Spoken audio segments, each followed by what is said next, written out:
Hello dear students, स्वागत है आपका एक बार आप सभी का आपके अपने YouTube channel Sharma sir physics पे।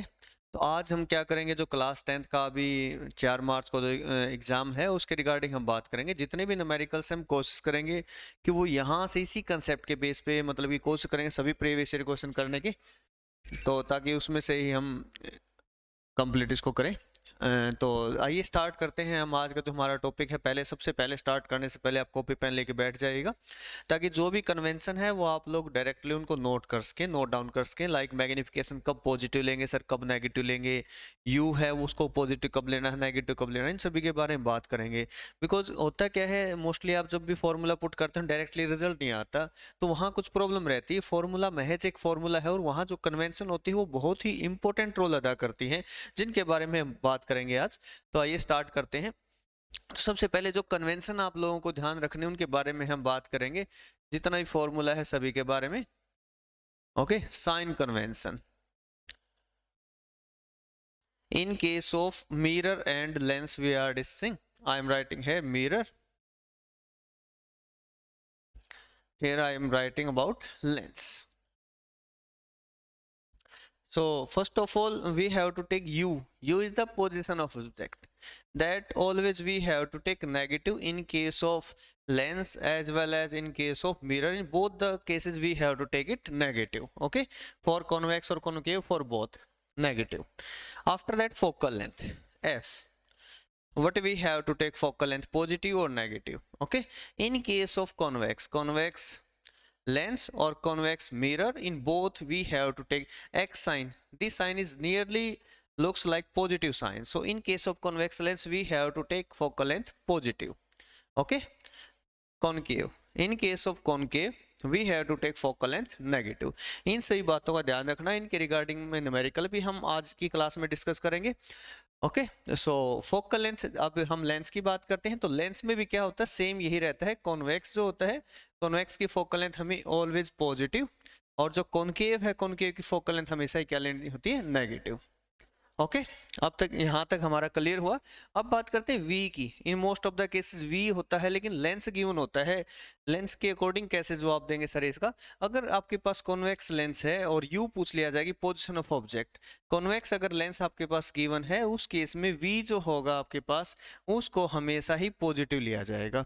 और यहाँ अगर मैं बात करूँ आपके पास वी की, अगर वी गिवन है और कॉनकेव लेंस इसको बोला गया है, कॉनकेव लेंस, उस केस में आपको v को हमेशा ही नेगेटिव ट्रीट करना है, नेगेटिव। इन सभी बातों का आपको ध्यान रखना है। अब बात करते हैं मैग्निफिकेशन। मैग्निफिकेशन को स्मॉल m से लिखते हैं, इसकी कोई यूनिट नहीं होती।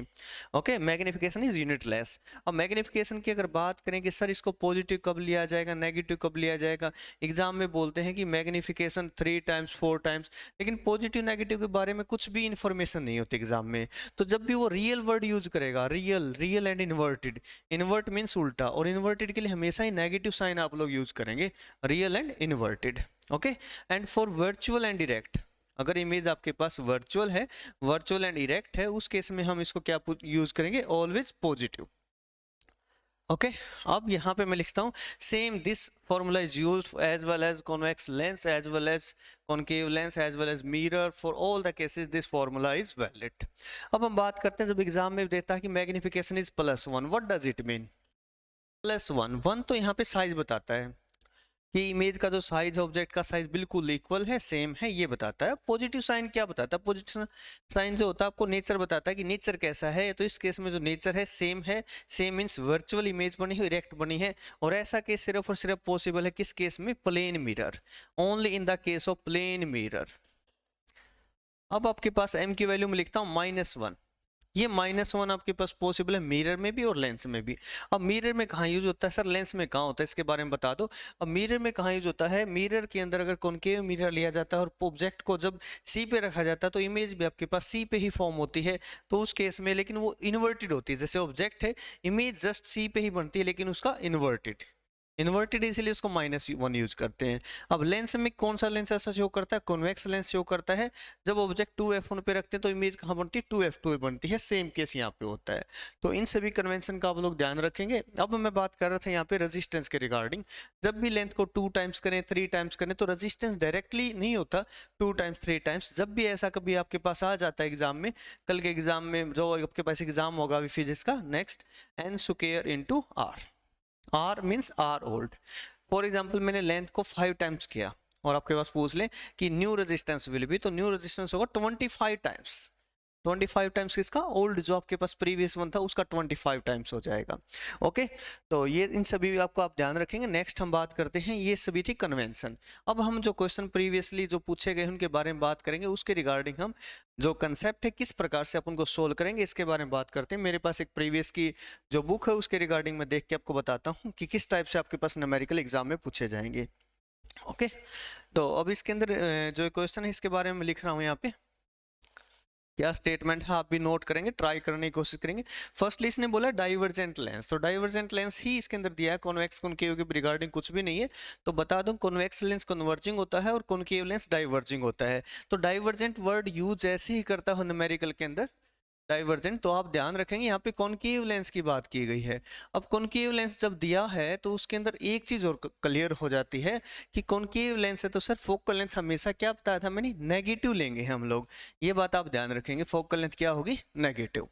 अब उसके बाद हम बात करते हैं फोकल लेंथ गिवन है, divergent lens has a focal length of 20 centimetre, means focal length given है 20 सेंटीमीटर। बाद में मैं इसको पॉजिटिव नेगेटिव के रिगार्डिंग पुट करूंगा, फिर बताता हूं आपको। Okay, at what distance should an object of height 4 centimetre. यहाँ ऑब्जेक्ट की हाइट गिवन है आपके पास, हाइट ऑफ ऑब्जेक्ट HO से लिखेंगे आप लोग 4 सेंटीमीटर। ये हाइट यहाँ पे गिवन है from the optical centre of the lens be place so that image is formed 10 centimetre away from the lens. ये कहता है कि इमेज यहाँ से जो है 10 सेंटीमीटर अवे।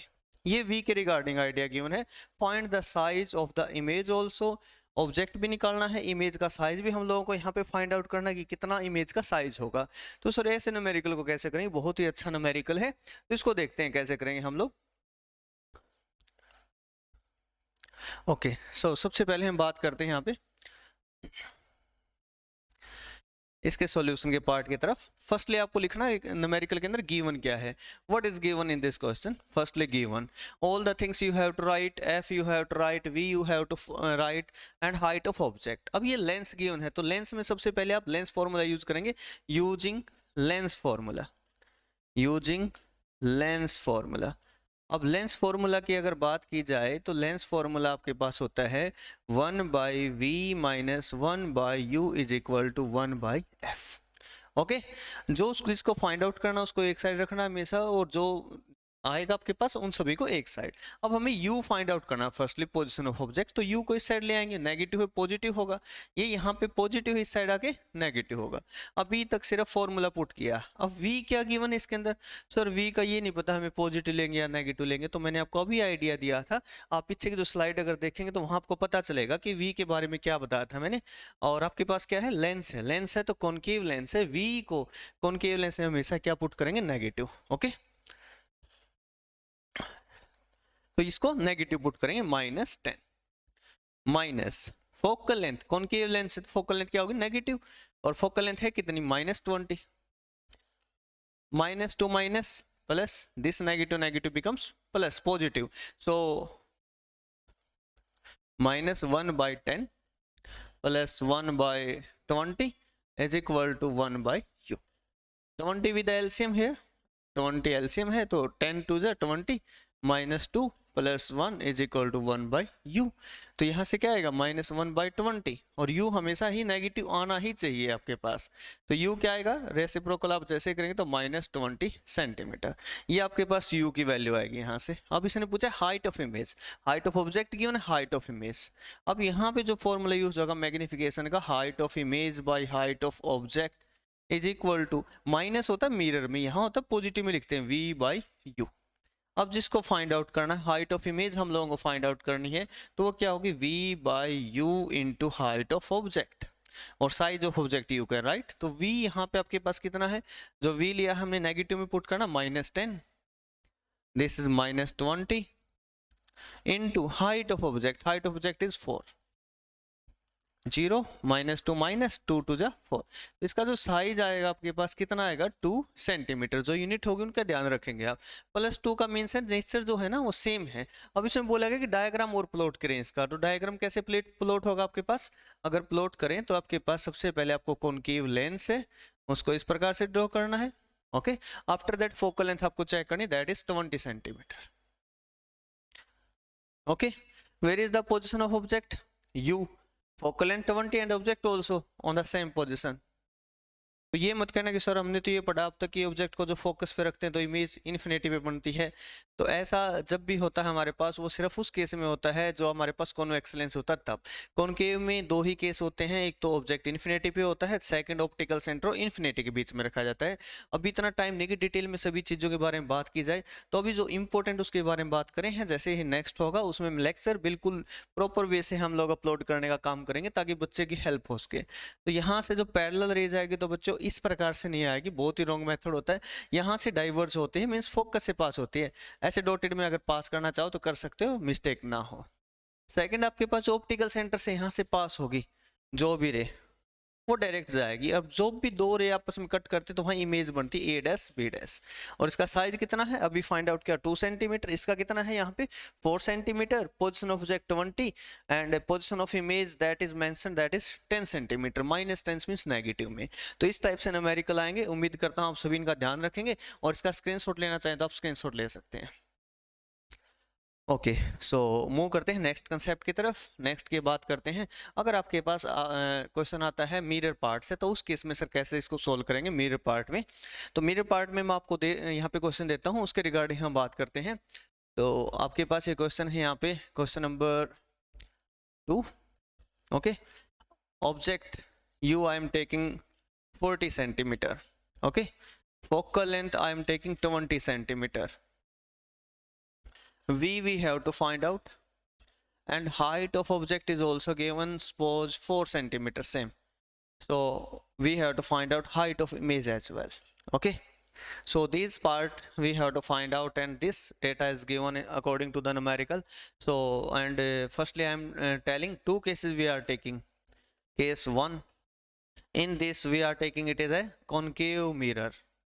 कॉनकेव मिरर है तब कैसे इसको साथ डील की जाएगी, और कॉन्वेक्स है तब कैसे इसको सोल्व करेंगे सर। ओके, तो इसके बारे में बात करते हैं। तो फॉर्मूला जो होता है मिरर के अंदर, फॉर्मूला तो सेम ही होगा बट कन्वेंशन बदल जाती है। 1/v + 1/u = 1/f। अब यहाँ पे v आपके पास गिवन है, जो हमें फाइंड आउट करना, v फाइंड आउट करना, सॉरी, फोकल लेंथ गिवन है और u इस साइड आएगा तो u नेगेटिव होगा, इस साइड पॉजिटिव है तो negative. 1/f, focal length is here 20। Concave mirror है, कॉनकेव मिरर में आप बताएं कि फोकल लेंथ क्या लेते हैं, अभी बताया था आप लोगों को। तो कॉनकेव है तो हम इसको क्या लेंगे, नेगेटिव। -20 माइनस u को हमेशा ही नेगेटिव, चाहे वो कॉन्वेक्स है, कॉनकेव है, लेंस है, मिरर है, कुछ भी है। ओके, सो यहाँ पे हम u की बात करेंगे तो u को -40, माइनस क्या हो जाएगा प्लस, -1/20 + 1/40। अब यहाँ पे आप लोग एलसीएम लेंगे तो इसका एलसीएम में क्या रिजल्ट आएगा, इसके बारे में बात करें। 1/v = यहाँ पे आपके पास 40, 20 2 = 40 -2 बिकॉज नेगेटिव साइन है यहाँ पे, +1। अब यहाँ पे 1/v जो है क्या आएगा, -1/40। v की वैल्यू कितनी आएगी, -40। अब ध्यान से देखना, u भी आपके पास 40 है और v भी -40 है, तो इसका मतलब क्या, ऑब्जेक्ट को c पे रखा है, means twice of focal length पे रखा है, जिसकी वजह से हमारे पास क्या हुई, इमेज भी सेम उसी पॉइंट पे बनती है। माइनस मीन्स -40 बनेगी और इन्वर्टेड बनेगी। उसका साइज अगर देखा जाए ना, हाइट तो सेम ही आएगी। उसकी फॉर्मूला क्या होता है, height of image by height of object, but यहाँ पे माइनस साइन होगा आपके पास, इस चीज का आप लोग ध्यान रखेंगे। हाइट ऑफ इमेज = -v की वैल्यू यहाँ आगे इनपुट होगी नेगेटिव -40। u की वैल्यू यहाँ जो है हमारे पास कितनी है, यहाँ पे जो गिवन है u है 40, लेकिन इसको हमेशा क्या लेना है, minus, into height of object. Height of object मैंने 4 ली है तो इससे कैंसिल होगा। अब ये हाइट ऑफ इमेज -4 है, माइनस साइन क्या इंडिकेट करता है हमारे पास, ये इंडिकेट करता है कि जो इमेज जो बनी है वो इन्वर्टेड है। ओके, अगर मैग्निफिकेशन पूछते हैं तो आपके पास सेम यही होता है, height of image by height of object. m = hi/ho, that is 4, means -1 will come. और ये केस कौन सा है, जो ऑब्जेक्ट को कहाँ रखा जाता है, सी पे रखा जाता है, और इमेज भी कहाँ बनती है, सी पे ही बनती है। ठीक है, इसके लिए पर्टिकुलर आप स्केल का यूज करेंगे, पी है, एफ है, और आपके पास सी है। जो ऑब्जेक्ट यहाँ रखते हैं तो पैरेलल रेज आती है, फोकस से पास होती है। सेकंड जो रेज आती है वो भी क्या होती है आपके पास, जितने एंगल से यहाँ आएगी पी पॉइंट पे उतने एंगल से निकल जाती है, बिल्कुल यहाँ इमेज बनेगी आपके पास ए डैश बी डैश, अगर आप स्केल की मदद से करेंगे तब। ओके, और फोकस से पास करेंगे तो पैरेलल जाती है। ठीक है, नेक्स्ट हम बात करते हैं नेक्स्ट स्लाइड में, ये हमने मिरर के रिगार्डिंग बात की। अब हम इलेक्ट्रिसिटी के जो कुछ एक न्यूमेरिकल हैं उनके बारे में बात करते हैं। सीरीज पैरेलल, तो मैं आपको बताना चाहूंगा यहाँ पे सीरीज पैरेलल कैसे ऐड किए जाते हैं। फॉर एग्जाम्पल 4 ओम है, ये 6 ओम है, ये आपके पास एक सीरीज है, और सीरीज के अंदर जब भी आर ए बी पूछा जाए, इफेक्टिव रेजिस्टेंस पूछा जाए, ओके, नेट रेजिस्टेंस बोल दिया जाए, इस केस में आप लोगों को डायरेक्ट इक्विवेलेंट रेजिस्टेंस निकालना होता है। सीरीज में करंट सेम रहता है तो 4 + 6 आपके पास जो रेजिस्टेंस होगा यहाँ 10 ओम आएगा। ओके, अगर आपको इस प्रकार से दे दिया जाता है 6 ओम 6 ओम, इस केस में अगर आप लोगों को रेजिस्टेंस फाइंड आउट करना है तो पैरेलल में जब भी इक्वल रेजिस्टर होते हैं तो उनका रेजिस्टेंस हमेशा ही उनके हाफ के इक्वल आता है, हाफ मींस 3 ओम। अगर दूसरे मेथड से करेंगे आप लोग, दोनों का प्रोडक्ट डिवाइड बाय दोनों का सम, R1 × R2 divide by R1 + R2, इस केस में भी क्या आता है 6 × 6 डिवाइड बाई 6 + 6, ये होगा 36/12। तो यहाँ से भी रिजल्ट क्या आना है, वही सेम रिजल्ट आएगा 3 ओम। अब हम बात करते हैं दूसरा अनदर मेथड जो जिसके अंदर गलतियां के चांसेस आपके रहते हैं। क्यों रहते हैं, क्योंकि आप लोग लास्ट में उसका रिवर्स करना भूल जाते हैं, उसकी वजह से आपके मार्क्स डिटेक्ट हो जाते हैं। तो ये क्या होगा 1/R1 + 1/R2। अब यहाँ पे R1 है 6 और R2 भी क्या है 6, तो इस केस में जब एलसीएम लेंगे तो 6 आएगा, 1 + 1 2, तो इससे कैंसिल होगा। तो अब भी R की जो वैल्यू आएगी, R की बात कर रहा हूँ पैरेलल, तो रिवर्स करेंगे तो 3 ही रिजल्ट आएगा सभी केसेस में। ओके, सेम रिजल्ट आता है। अब हम जो इसके प्रीवियस क्वेश्चन हैं उनके बारे में बात करते हैं। ये मैं आपको बताता हूँ कि जो पहले पूछे गए हैं तो किस प्रकार के न्यूमेरिकल आए हैं, कैसे आपको वहाँ देखने को मिलेंगे, और आप लोग कैसे उसको सोल्व करते हैं, कैसे टैकल करते हैं। ओके, जैसे क्वेश्चन पहले प्रीवियस ईयर आया है 2014 के अंदर, आप लोग भी कॉपी पेन निकालेंगे और इसको सोल्व करने का काम करेंगे। अब यहाँ पे जो ये है ए से बी जो हमें फाइंड आउट करना है, ये आपके पास यहाँ पे 2 ओम गिवन है, that is 6 ohm, that is 3 ohm. अब ए से भी क्या होगा, और दूसरी बात ये है अगर चैनल सब्सक्राइब नहीं किया हो तो उसको भी सब्सक्राइब आप लोग जरूर कर लें, और भी बच्चों की आप हेल्प करें, इसको शेयर करें जितना ज़्यादा हो सकता है, क्योंकि आप लोग ही मेरे सबसे अच्छे सपोर्टर हैं। Thank you so much. A से भी 2 ओम। अब यहाँ पे दो रेजिस्टेंस है 6 और 3, अब इसको कैसे सोल्व करें सर, अभी बताया है पैरेलल में कभी भी होते हैं दोनों का प्रोडक्ट डिवाइड बाई दोनों का सम। अब 16 3 × 18, ये होगा 9, कितना आएगा 2। अब 2 और 2 जब भी पैरेलल में इनका न्यू सेटअप अगर आप लोग बनाएंगे तो 2 ओम 2 ओम, तो ये आपके पास ए से बी जो रिजल्ट आएगा दैट इज 4 ओम, ये आपके पास 4 ओम यहाँ से रिजल्ट आएगा। ओके, नेक्स्ट की हम बात करते हैं। नेक्स्ट सर कैसा रेजिस्टेंस आया है, क्या पूछा गया है, तो अब इस प्रकार से क्वेश्चन के अंदर दिया हुआ है,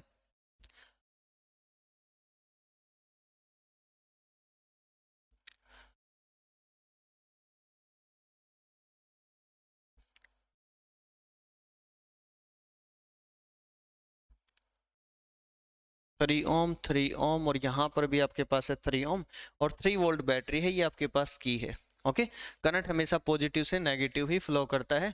तब इस क्वेश्चन में पूछा क्या गया है, what is the current drawn from the battery, ये करंट पूछा गया आपके पास कितना यहाँ पे ड्रॉ होगा। नेक्स्ट क्वेश्चन जो है इसके बारे में आपको कंप्लीट आइडिया ही देता हूँ, कंप्लीट डिटेल ही देता हूँ, क्या क्या पूछा जा सकता है उसके बारे में। सबसे पहले तो आप आर इक्विवेलेंट निकाल लें इसका कि आर इक्विवेलेंट क्या होगा। Second, current through upper layer, here A1 A2 ये मेंशन कर सकते हैं ऐसा। ओके, आई 3 ओम, यहाँ पर कितना होगा, इसमें कितना होगा, सबके बारे में बात करते हैं। आई टोटल कितना होगा उसके बारे में बात करते हैं। सबसे पहले 3 और 3 आपके पास 6 ओम होंगे और ये 3 है, तो आर इक्विवेलेंट क्या होगा। सबसे फर्स्ट जो क्वेश्चन हमारा, तो दोनों का प्रोडक्ट अभी बताया था बच्चों आप लोगों को, 6 से ये 3 है, तो 6 × 3 divide by 6 + 3, 18/9, that is 2। Okay, resistance यहाँ पे कितनी वैल्यू आएगी रेजिस्टेंस की 2, 3 3 6 एंड 3। सो यहाँ पर जो करंट है आपके रेजिस्टेंस है, रेजिस्टेंस की वैल्यू आपके पास आएगी एग्जैक्टली 2 ओम। अब बात करते हैं करंट कितना आएगा, total current I. Total current के लिए आपको ओम्स लॉ लगाना पड़ेगा, V = I × R। अब I क्या आएगा, I is equal to V by R, और V कितना गिवन है प्यारे बच्चों, V इज 3 वोल्ट, तो 3 आप यहाँ पे पुट करेंगे और रेजिस्टेंस की वैल्यू अभी 2 फाइंड आउट की, 3/2 इज 1.5 एम्पियर, ये आपके पास वैल्यू होगी करंट की 1.5 एम्पियर। अब यहाँ तक हो गया सर, इसके अंदर कितना करंट आएगा, अब क्वेश्चन ये है I1 की वैल्यू क्या होगी सर और I2 क्या होगी, तो सेम नहीं होगी, पहले तो ये मैं आपको बता दूं सेम नहीं होगी। यहाँ पे एक मेथड, एक ट्रिक लगती है जिसका आप लोग यूज करेंगे, वैसे दो पार्ट से किया जा सकता है इसको, दोनों ही मैं यहाँ एक्सप्लेन कर देता हूँ। This one I1 current, this one I2 and this one I, okay, resistance R1 R2, same current I. अब I1 का फॉर्मूला क्या होता है प्यारे बच्चों, दूसरे का resistance R2 divide by the sum of both the resistances into the current that is coming. Similar way I2 is equal to R1 divide by R1 plus R2 into I। This is the formula, okay, so we have to find out I1. I1 is equal to R2, this one 6 divided by the sum 6 plus 3 9 into the current that is coming, that is 3/2, calculated na, 3/2, 3 3 is a, and this one 6, so 1 ampere will come, total current 1.5, this one 1 ampere, so this current simply you can subtract 0.5, or by the same method you can find out I2 is equal to I2, this one I2, 3 divided by the sum 6 plus 3 9 into the current that is coming, that is 3/2, okay, 3 3 is a 9, cancelled, 1/2 means 0.5, so 1 plus 0.5 that is exactly equal to 1.5. This is the method you can find out, okay. This type of numerical, if in the exam this type of numerical will come, then you can find out by this method. So next numerical we are dealing.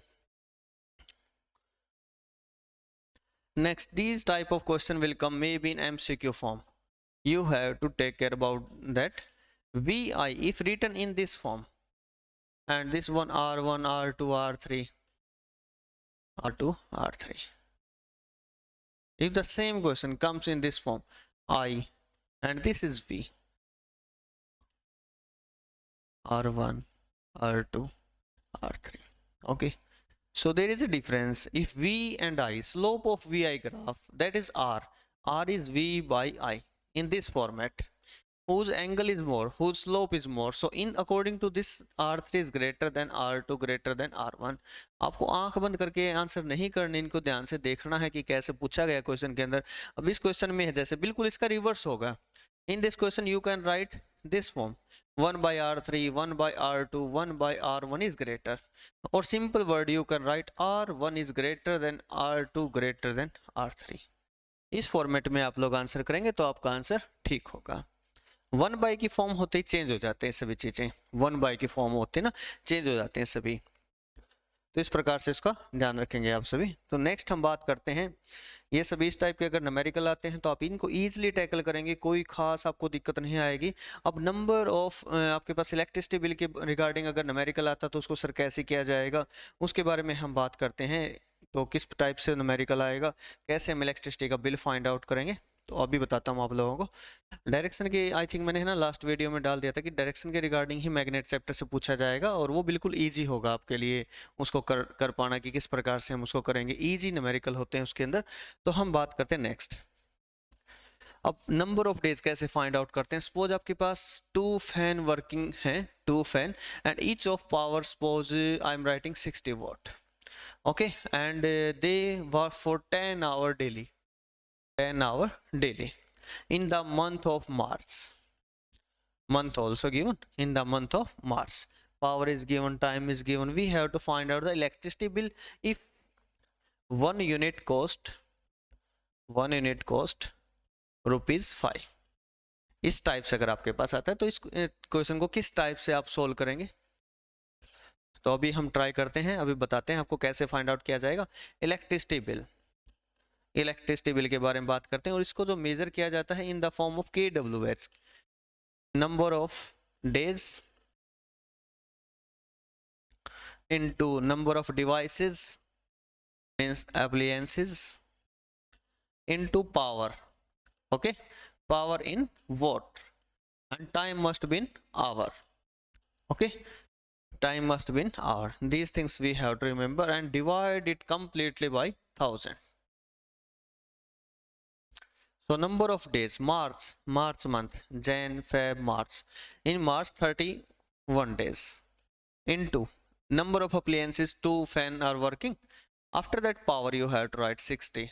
After that you have to write time in hour. Time that is given 60. Divide it completely by 1000. 0 0 0 0. Okay, now 6 to the 12. So we have to multiply 31 by 12. Okay, firstly 12 will come, after that 36. 2 6 1 7 3 3 7 2.